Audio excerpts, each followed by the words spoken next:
thank you all for being here tonight.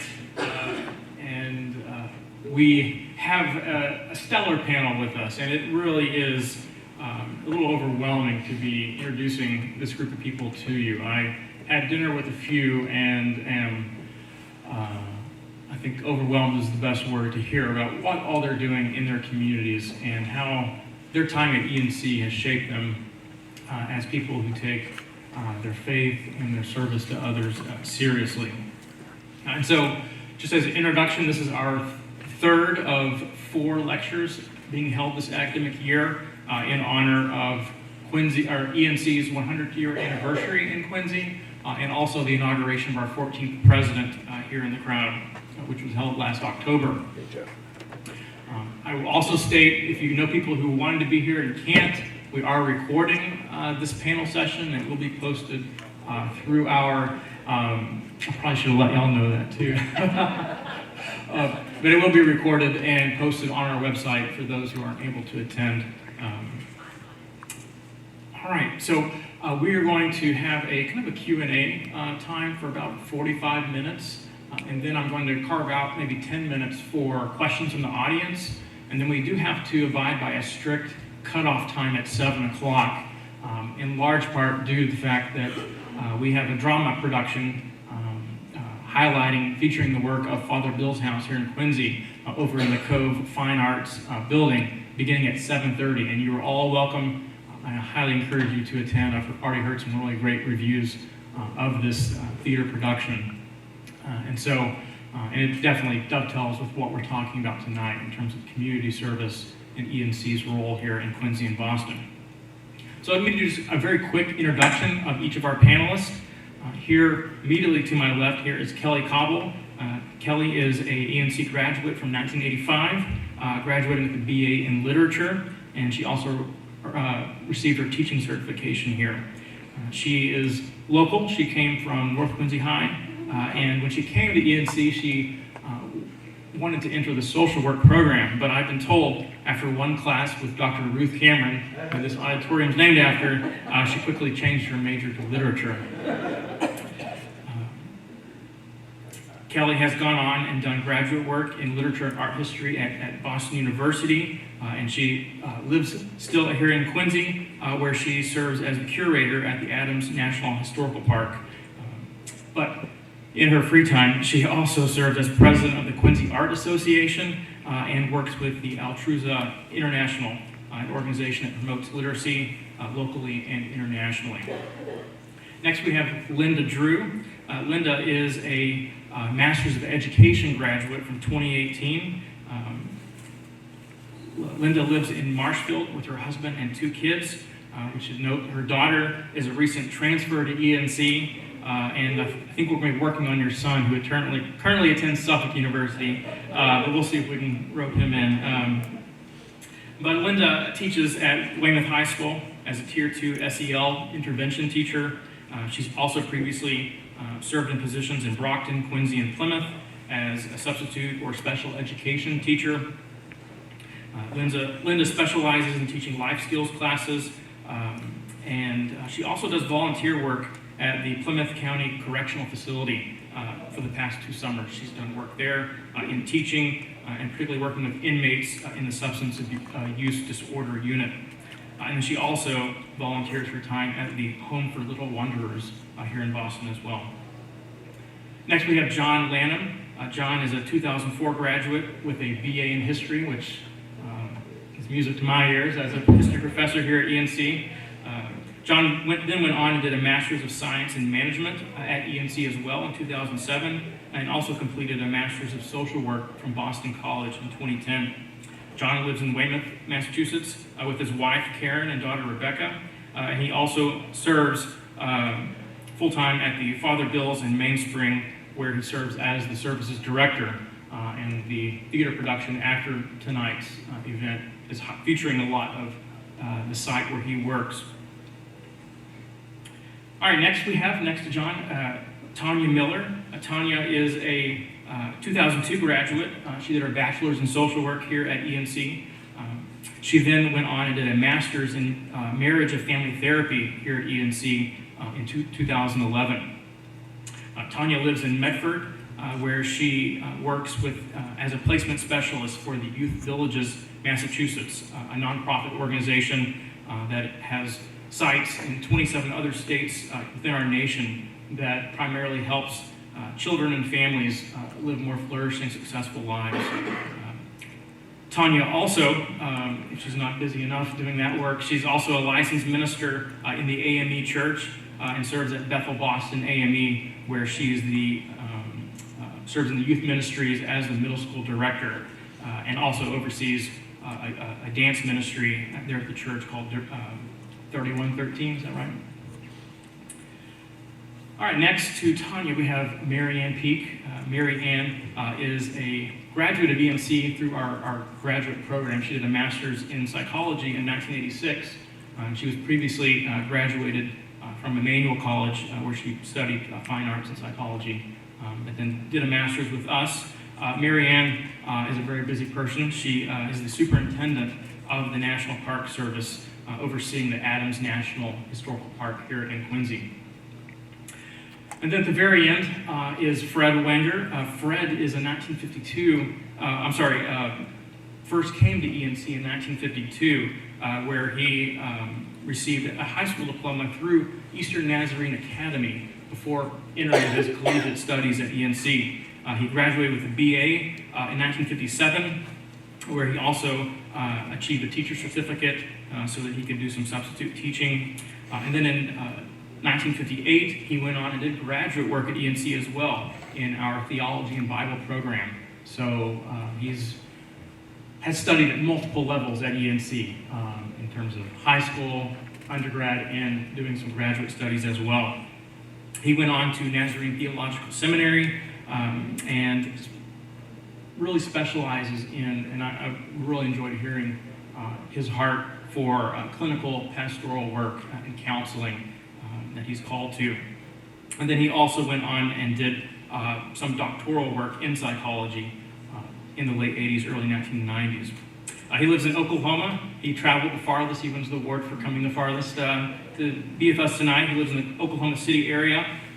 He told me he lives a half a block from our sister school, Southern Nazarene College, and continues to do work in pastoral counseling in his time.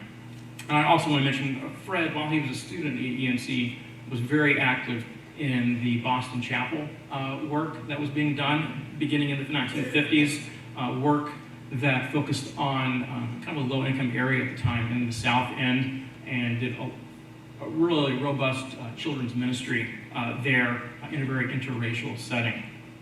All right, well, that's quite an impressive resume just right there with those introductions. Let's now actually allow you to hear from them. And so I have a couple of prepared questions that I'm going to ask, and we'll let them, as they feel led, to respond to these questions. And so, yeah, looking forward to hearing from you. So to get things started, let's maybe take a walk down memory lane. What do you remember most about your time at ENC? And then maybe could you share about how your college experience prepared you for the work you do now? Who wants to be the first person to go? Oh, thank you, Linda. I'm probably the most recent graduate, I guess, 2018, but I did start here in the mid-1990s. And I think probably my best memories are being in Dr. Randstrom's classes always, even in the 90s. And then I returned to actually finish my graduate degree in about 2017-18. And I think the fondest memories I have of the community is the community that's built around here. You know, I went to UMass Boston for my undergraduate. It's just a big campus, and to come here and feel welcomed in a safe environment, a learning environment, is always so positive, and just feeling supported. So even though I'm an adult and, you know, achieving my education, it's still nice to have that sense of community and to feel supported by the, you know, the professional staff here. So.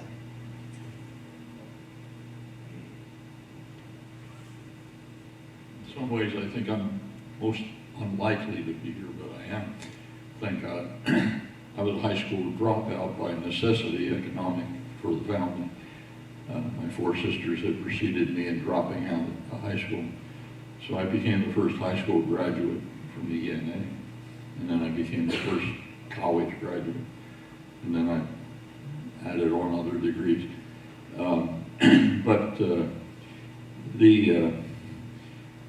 I think we were a very poor family. My father was an alcoholic and hardly around most of my life. So the church reached out to us. They gave us food gifts and things like that at times. And I feel like my life is been called to pay back what others invested in the unlikely single-parent family with 5 kids that was in their neighborhood. So I've been trying to pay back. Handing it to me, does that mean I'm next? You know, when I reflect back on the college and this opportunity, it was perhaps the most meaningful experience I had, because what it did is it allowed me to focus on the future. And when I made the decision to come to this college, Eastern Nazarene, I was advised that if I was going for my master's or going for my PhD, that I should consider Harvard. So I want you to know that Eastern Nazarene College is my Harvard. And it was such a good choice. I think when I reflect back, I remember Dr. Fish, and the good news is he remembers me. And at the last 100th anniversary celebration, he came up to me and he gave me a bio of me. And I didn't know that I made that kind of an impression on him in class, but I think that's important, that you're real people, and who you are, what you represent, and what you're about to become is so reflective of the Eastern Nazarene College goal. It's really to educate people and provide them the opportunity to reach out to others to make great things happen for them as well.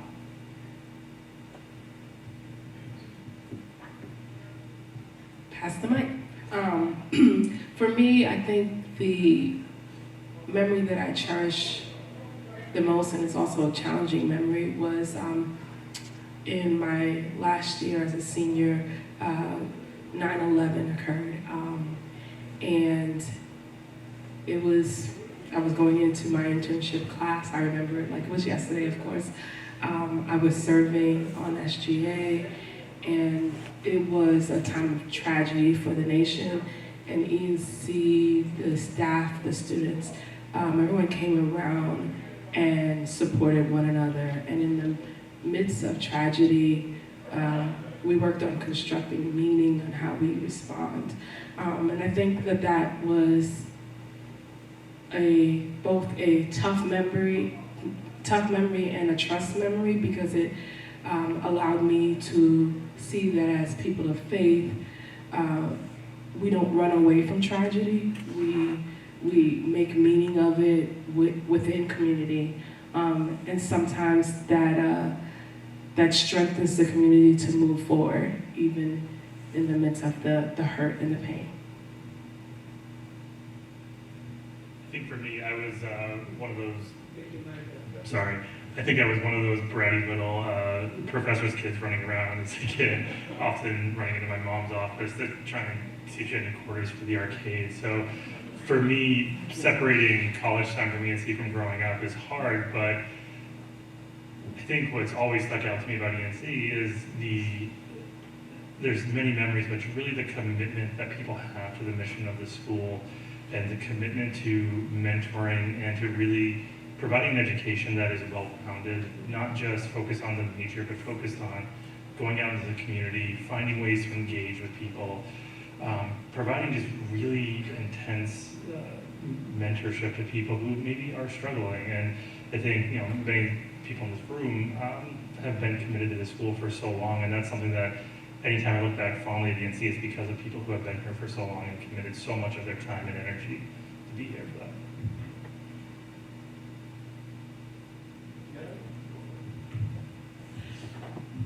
Boy, the challenge of going last. Okay, we're all grabbing for the mic next. Yes, so most of it has already been said. The words safe, trust, spirit. I know, again, I was a local student coming here and felt very uncomfortable at first, wondering how I would fit in, if I would fit in at all, and turned out to be, the most trusting and embracing experience that I've ever had. And I will say that, again, the professors, the staff, because it isn't just the professors, it was the staff in the financial aid office and everybody else. You really felt like everybody was rooting for you and helping you get through the process, and they wanted you to be here and they wanted you to succeed.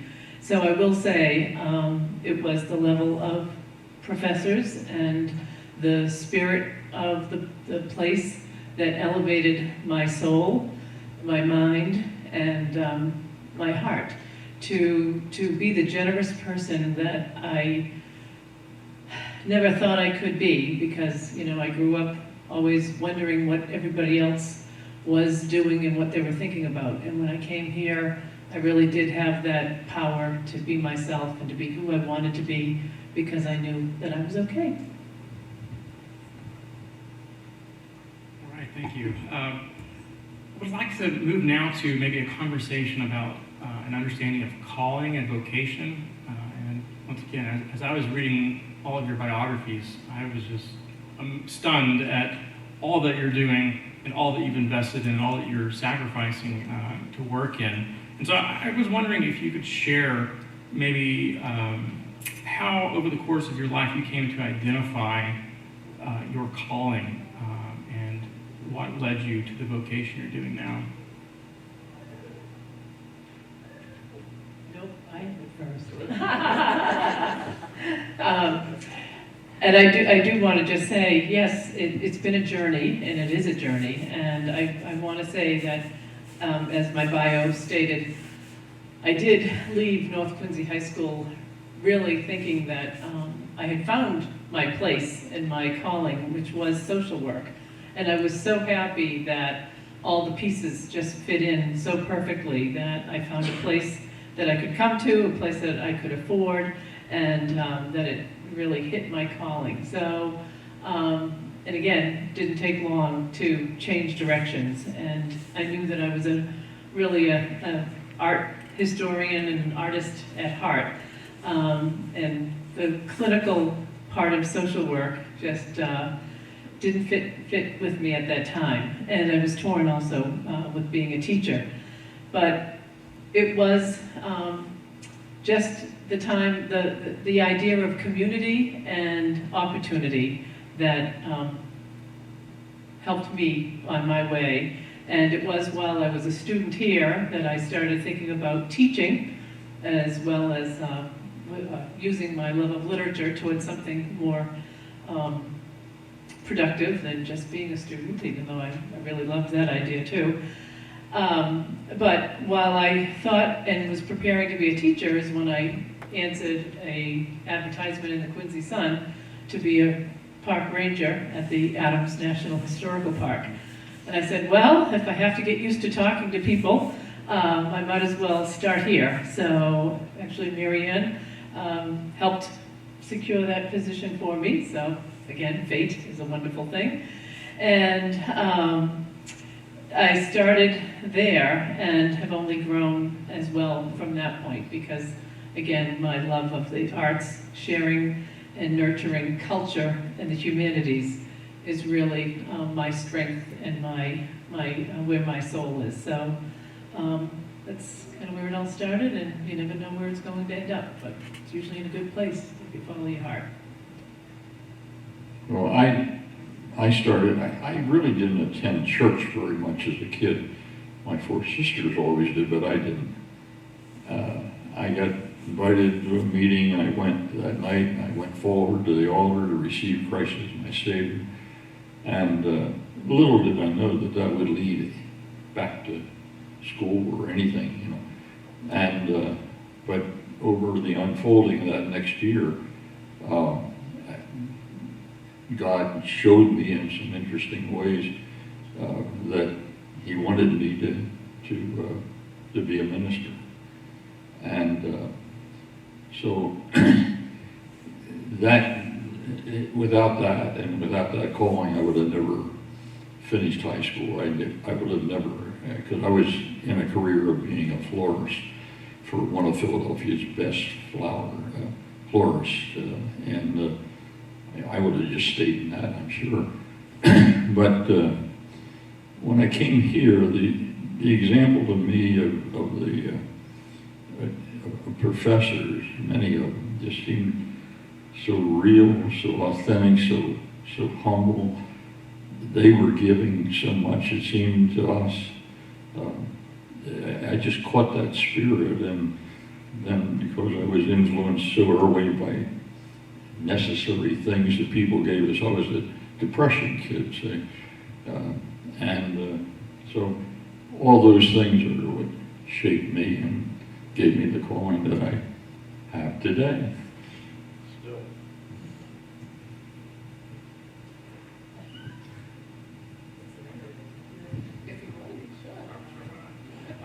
So, growing up into the family of counselors and psychologists, my brother and I wanted to be anything but in the social worker or the social service field. I think we had ideas of being lawyers and diplomats and all sorts of random things. But fast forward, we both have our MSWs. He's working in substance abuse. I'm working in homelessness, and so.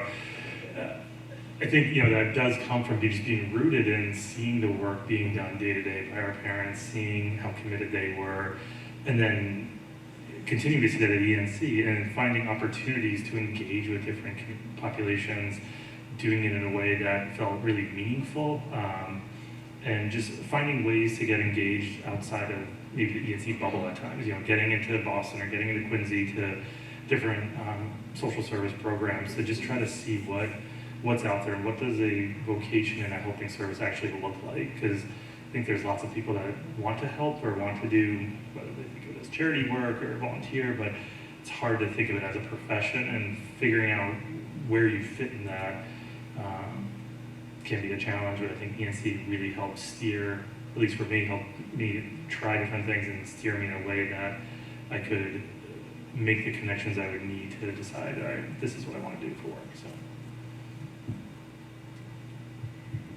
So I think calling is the purpose that is deep within you. It's the purpose that you kind of are either maybe born with, maybe nurtured into. It's the purpose that aligns with your interests, with what makes you smile, what brings you joy. And I think as you serve Christ, you recognize that the freedom in Him and the contentment that you find in Him, you want to share that with others. And for me, those things have aligned so that my purpose has been to create or to help create safe spaces for others. And a lot of my experience here at ENC, both in the social work department, psychology department, the learning that I did in those environments, and in the ministries that I engaged with while at Eastern Hezron College, and then even in my time serving as a resident director here, had all aligned so that I just find happiness in helping and helping people create safe spaces or places where they can feel like they can be their whole authentic selves. And so it's kind of driven some of the career choices that I've made, working with populations that at times are not in control of the spaces that they are in and have to learn how to deal with that. So yeah, I think that's how it all worked out for me.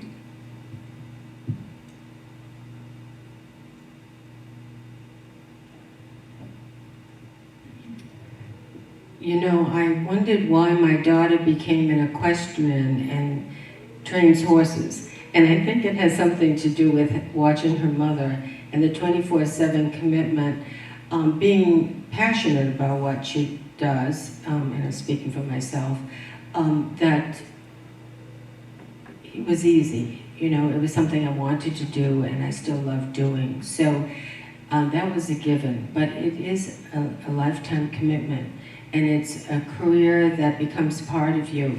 And I look back and I see myself as this 17-year-old girl who took a job and was offered a job by the social secretary of Brooks Adams.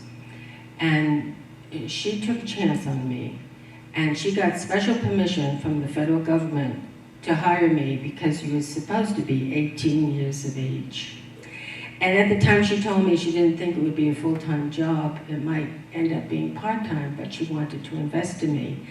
And I took that chance, and look at me now. So I learned along with the job, but I knew to be competitive, I needed an education, and I had her encouragement, and I got my degree.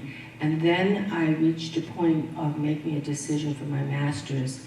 And what I did was look at my inner self, because I needed to have strength to move forward and to be able to cope and deal with life's challenges. And I knew of situations that I could help through psychology, so that my master's in psychology allowed me to help others in my family who were struggling and needed some support. And I value that because it also opened other doors. As a result of that, I had the privilege to teach as an adjunct staff member at Quincy College. I taught psychology, and I've also worked with nonprofit organizations such as Dove in helping others. So you look at the education as a networking, as a growth within yourself to not only help yourself, but to help others. Just have one quick comment, I guess, about a vocation or a calling. For me, I think that my early experiences as an adolescent helped shape my decision to become a teacher or an educator or a helper or somebody in service, because I think that the profound impact that educators have, what anybody in the school system really can have on a kid, and certainly did on me. I did not follow a traditional route in school or in life. So I think that it can be challenging, and I know that that those are the people that I have always seemed to turn to.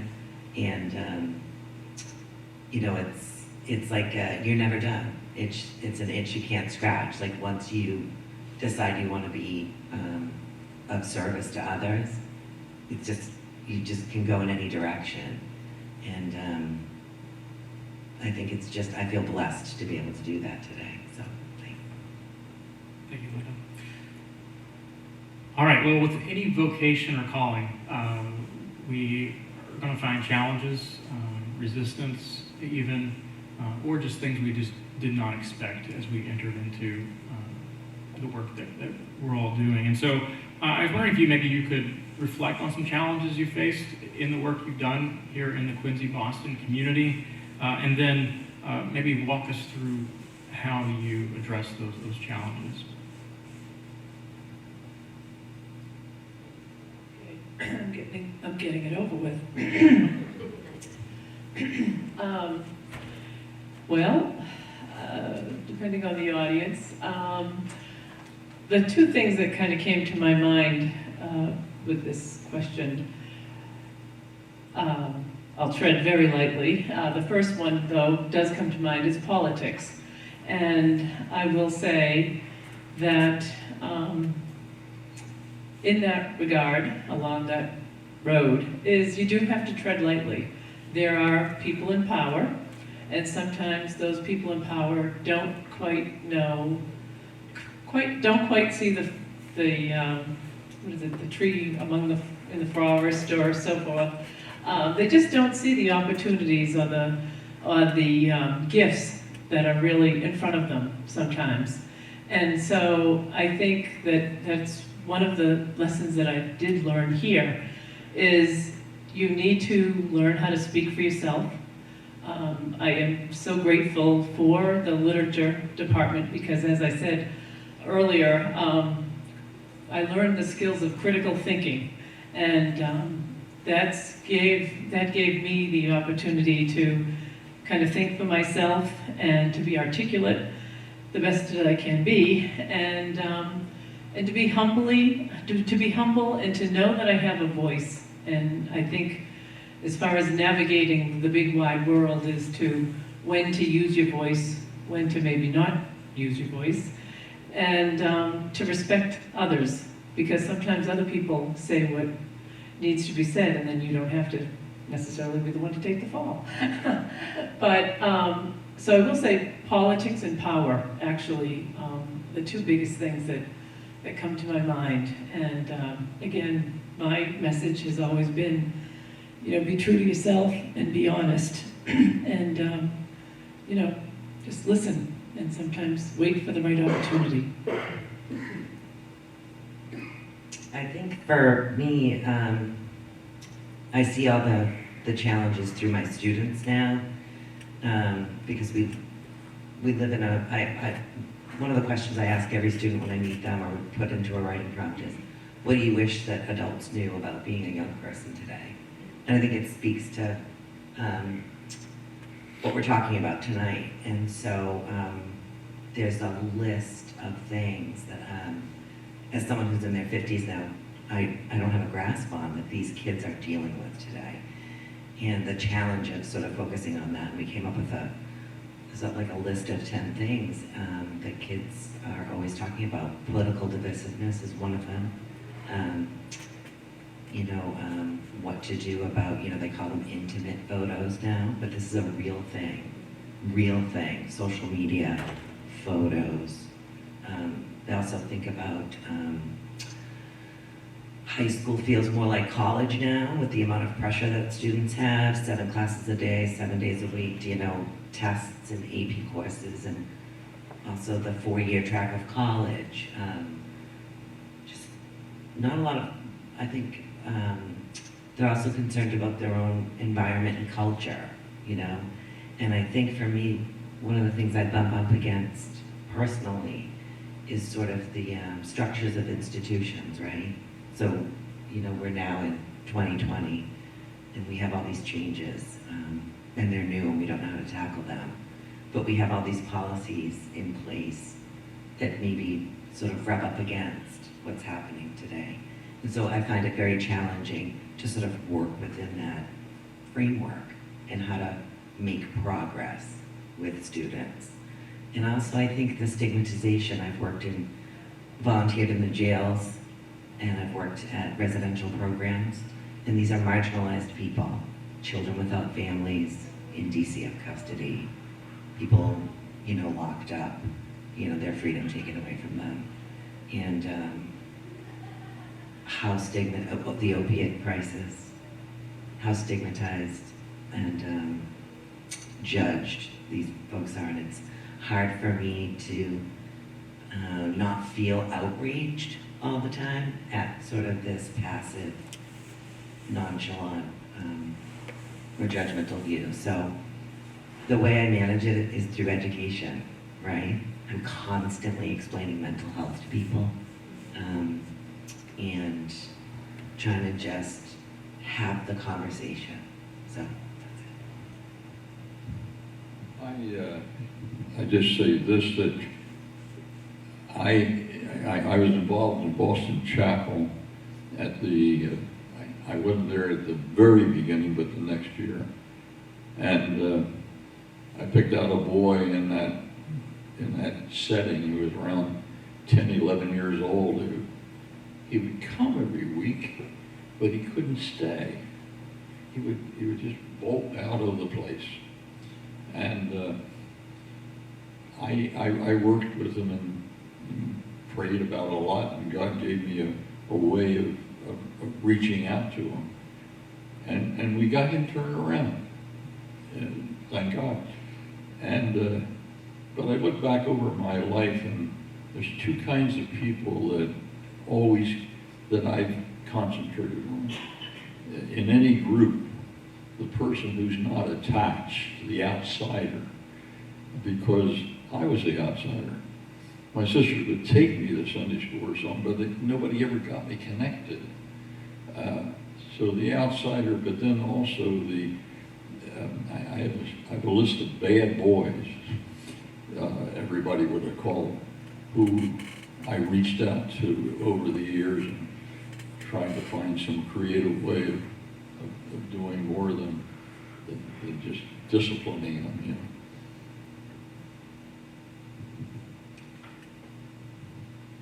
That's a great message. And I think we don't really understand the power we have as individuals to influence others and the important role we play in our own special way to do that. And let me give you an example. I was at a meeting recently and a woman, I introduced myself to a woman and she said, "Oh, I've heard all about you." And I thought to myself, "You have? Well, what could that be?" And so it's how others think of you and see what you're doing and acknowledge what you're doing, and you don't even know it. And you happen to find out through a comment that they make in a conversation. And so I encourage people to continue to do what they do and make a difference. And as a result of that, some very positive change can take place. And I think the studies that I was subject to while getting my master's here helped me understand the mechanics of our good solid mental health, our good solid opportunities of reaching out and counseling and advisement, and all those good qualities that you want to encourage in people. And it's all about networking. It's all about getting to know people, getting to know who can help you in particular areas, and not to be discouraged, because I can't tell you how many times I've had the stars aligned thinking things were a go, and they weren't. And so you don't let that discourage you. You just pick yourself up and start to align those stars again. Because there will be a time when you can get everybody, on the track and make great things happen. I really agree with the stigma and NIMBYism comments. I think those are daily challenges that most of us struggle with. And you're right, the education piece is so critical to explaining how complex these issues are. And they're often multi-layered, but I think the other piece I would just say is a regular challenge is burnout and secondary trauma for people in these fields. The work is very hard, very complex, and often people may not be able to talk to friends or family who don't work in those fields or don't understand some of the challenges and what they are. So I would just encourage all of you to check in on your family and friends that work in these fields, because they'll probably tell you they're okay, but the stuff they see and deal with every day can be incredibly difficult to process. And we lose a lot of good people to this field because they just don't have the supports around them that they need. Thank you for listing some of those challenges, and I think that's an awesome question that you're asking your students. In my work as a placement specialist for youth villages, what that really means is that I take a lot of the intake from DMH and DCF, and our agency works to provide services within the home that allow families to deal with their behavioral challenges, their mental health challenges, parenting skills, you name it, budgeting. And so today, as I was at work, I was fielding a call for a child that's parents has had a number of 51As, and what you were talking about in terms of like the children feeling that society is polarized, that they have no options, who are they? There's this new word around with branding, like, and it's kind of like, branding is for companies, the image that they want to put out, but it's not necessarily for an individual. We shouldn't be constructing ideas of ourselves that are not attached to our personhood, but that is what our teens are experiencing, and then so many times their families as well as the institutions that they are looking to for help end up passing the buck and just not being able to hold some of the challenges and the issues that they're dealing with. And I guess for me, the challenge is, like, what do we do when, like you were saying earlier, the institutions we've created seem to be failing again and again and again? What do we do with the children and the families that are not finding ways to deal with their mental health, and finding ways of coping and being and finding ways of making meaning in the midst of their tragedy? And as John said, when we as providers carry that trauma, it can then kind of roll off into our own families if we ourselves are not prioritizing self-care. So I don't believe that this is a problem that's new. It's just reshaped itself for this day and time. But that's where I think my purpose comes alive and my faith comes alive, because I think to counter what the challenges that I'm seeing, I'm hoping that when I engage with people that I am leaving them feeling heard, feeling valued, feeling like they can be their authentic self, so that they can then do that in the next encounter that they may have with another helping professional, or with another congregant, or with another minister. I think that we deal with these challenges by learning to take hold of our own power and utilize it to make others feel heard, valued, seen, and feel safe, so that they can be willing to engage in more healing as it comes across them in their lifetime. And I think I learned a lot of that. Some of these words I'm saying, I can hear Robert Benjamin saying. I can hear in the classrooms that I was in. So it's all come full circle, but it's interesting how you engage in that work when you are present and have to deal with your own stuff as well. Thank you, Tanya. All right, we have maybe 5 more minutes before I would like to transition to the Q&A. And so one final question I had was, one, I'm sad to not see really that many, if any, students out there, or a couple in the room. I even was offering extra credit this morning to students, trying to get them to come. But know this, that this is a lot of wisdom we're hearing, and it's being recorded, and I'm still going to find some ways of integrating this into some of my classwork and having my students absorb some of this wisdom. So in the 5 minutes we have before we move to Q&A, could you provide just a succinct piece of advice that you think a student here at ENC needs to hear based upon what you've experienced at ENC and what you've gone and done? I'll be really quick. Have a sense of humor. It's so important to laugh at yourself and try to find the joy in life through laughter. Secondly is self-care. Somebody else mentioned it. You need to find a practice now when you're not super stressed, and maybe you're on your game. Find a practice that works for you, whether it's chapel or yoga or meditation, and be able to use that in times of great stress and have somebody else to lean on too. Always show up for your commitments. You'll never regret it. You'll never regret showing up for your obligations.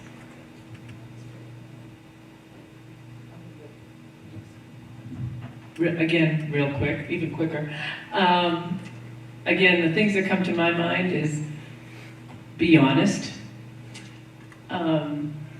the 2 lessons that I learned while I was here is always reevaluate the situation. If you think something's dreadful, horrible, awful, the worst thing ever, give it some thought, think about it, because you yourself can change your perspective. You can change that situation, and you can make that situation into anything you want it to be. So you are the master, and always reevaluate your attitude. And the last piece of advice that I have given many, many students is, and again, part of my history, and that is behave yourself, because you never know where you're going to end up. And again, as a Quincy girl and graduating from North Quincy High School, I wanted to go as humanly far away as possible. And where did I end up? Going to college in Eastern Nazarene College, working in Quincy, having a family in Quincy, and my children have, followed in the same schools that I went to. So, oh my goodness, did I have a few close calls, but I could walk back into those places with my head held high. Had a few good laughs, of course, and boy, I never, ever, ever thought that that was going to be my path in life. So keep it clean if you can. So. I would say just get off campus, go get involved with a social service agency, with a church, any kind of program, just to get yourself involved in something beyond the campus. So I think everyone can get really focused on what's happening here and not take all the advantage that they have of Boston and the surrounding areas. And the other one, to your behavior, nothing good happens after 2 a.m. So stay away.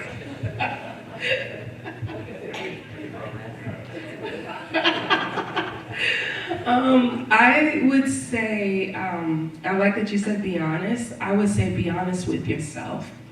Be authentic with yourself. Have tough conversations with yourself and hold yourself accountable to what you said. And I think a lot of the ways that you find space to be authentic with yourself is through some of the things that you mentioned, humor, through the arts, through the things that make you happy, because they just free up that mental and that physical space for you to be transparent. I have 2. Okay, how lucky can I get? I have 3 things. And one weakness of mine throughout my life, and I remember it from being in school, was when the teacher said to set goals, I went blank. I was ready to let anybody set goals for me. It was easier if they did, and then I'd take my chances. But that's still hard today for all of us to say, okay, what are our goals? What do we want to be when we grow up? So I would encourage young people to really have that conversation with themselves and find a way, or find someone that can help mentor them, to direct their attention to who they are and what they can do best, and what makes them creative and motivated. The other thing I think is important, as looking back in my college days when I was here on a part-time basis because it was in the evening school, create friendships. There was a friendship I made while I was in class that I value so much. She's not with us today. She suffered breast cancer and passed away at a young age. But I value and think about her, and we helped each other. I helped her get a job as a teacher at Quincy College. She was a good teacher. She was a social worker at the Hull Public Schools. I mean, she had a reputation that was very well respected. So those friendships are going to follow you through your careers or your life. And then the other thing is, when you're assigned an advisor in college, take advantage of that in such a good way, because I found that when I did my internship and I had an advisor I could go to, I didn't do it because I wanted him to think I didn't need his help, I was that smart. And that wasn't the case. I really did need his help for advice to move on, to move forward, to challenge the thinking process like Kelly thought of, that critical thinking. And you know, when we're out there on our own, we get to make those decisions for ourselves that influence others, and we want to be keen about that. And our advisors, our college professors and advisors in our specialty areas are there for us. So not to be timid about it, but to use it to good advantage.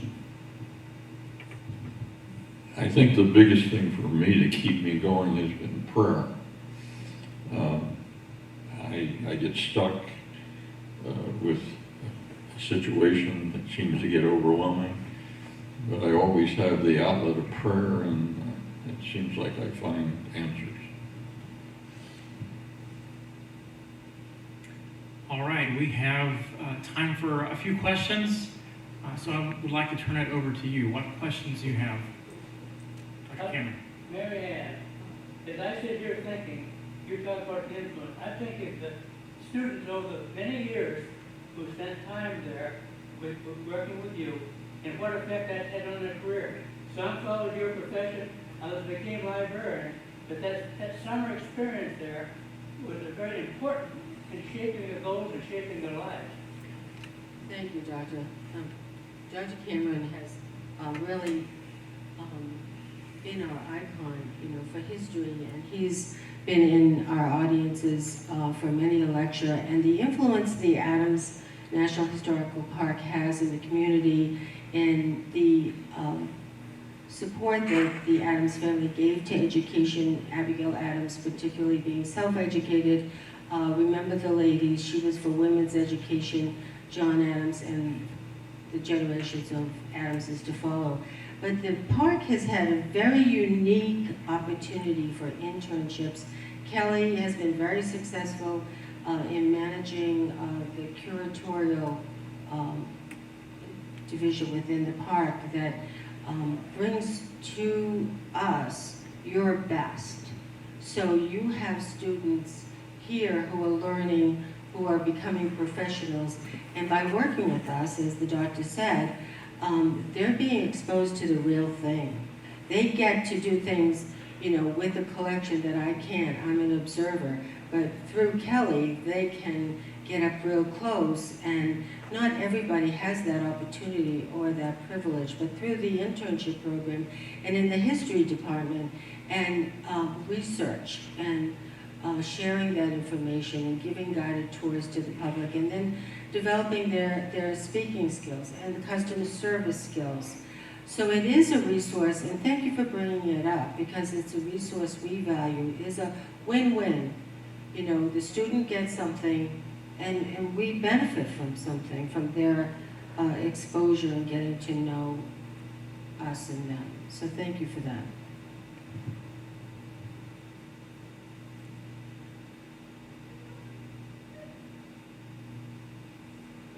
You speak a bit about your social service work as a ministry.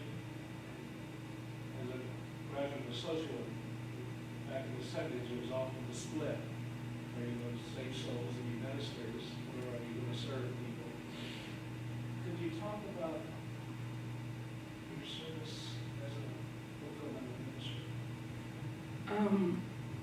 So I have been really blessed to be engaged at my church, and one of the things I'm most proud about is we yearly do a series around sexual victimization and sexual education, primarily because we recognize that in the church community there are incidences where individuals find themselves in unsafe spaces and can be victimized. And just based on the numbers, there are going to be congregants who have who've had that experience. And so each year at our church, we spend the time discussing what it looks like, making sure that we have those in our congregation that are engaged in clinical work around to be there to support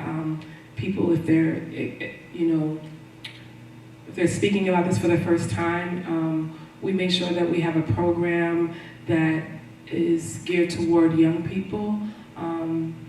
We've done things around, Tara, my good friend and my college roommate, has come and has done some program with theater and talking about how we, using the theater for social justice to create spaces to talk about sexual victimization and how that's impacted them. It's just been really great to know that as a church community, we can address the issues that are impacting our culture. And personally for me, I didn't realize, that there's some trauma from some past church experience where that actually did take place. And then I was later driven to a church that actually addressed the issue. So that has been a tremendous healing point for me. And to be able to know that my church is on top of making sure every leader and every volunteer is coried and sorry and they know about our stance. Those things are important for me. And so, yeah, that's kind of some of the work that I've done, and I've really been able to talk with our young people about how to not just be a bystander, how to speak out against it.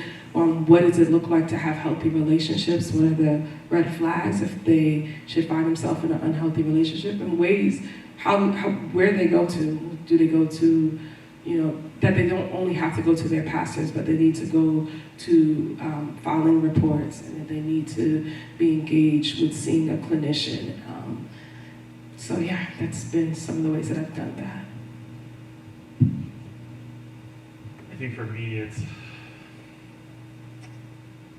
I work for an agency that's named after a Catholic priest, so we're not technically a faith-based program, so finding that balance between professionally, what does the company expect for a boundary versus how do I view it personally as my own kind of ministry. And I work with people who are marginalized from every level, pretty much every day, and it's people that I believe Christ would be hanging out with more often than not, and would be spending time with. And for me, it's the opportunity to show compassion, show mercy, show love in ways that they may not be seeing from other parts of the community, and hopefully working with my staff to do the same thing. And whether I talk to them about it as a ministry or just talk to it about these are the values of our agency, this is how we're going to do this work to show that we care. It's a way to show people that have often been very unloved and treated really poorly that there are some people that care for them, and we want them to find a place of value within our work. So.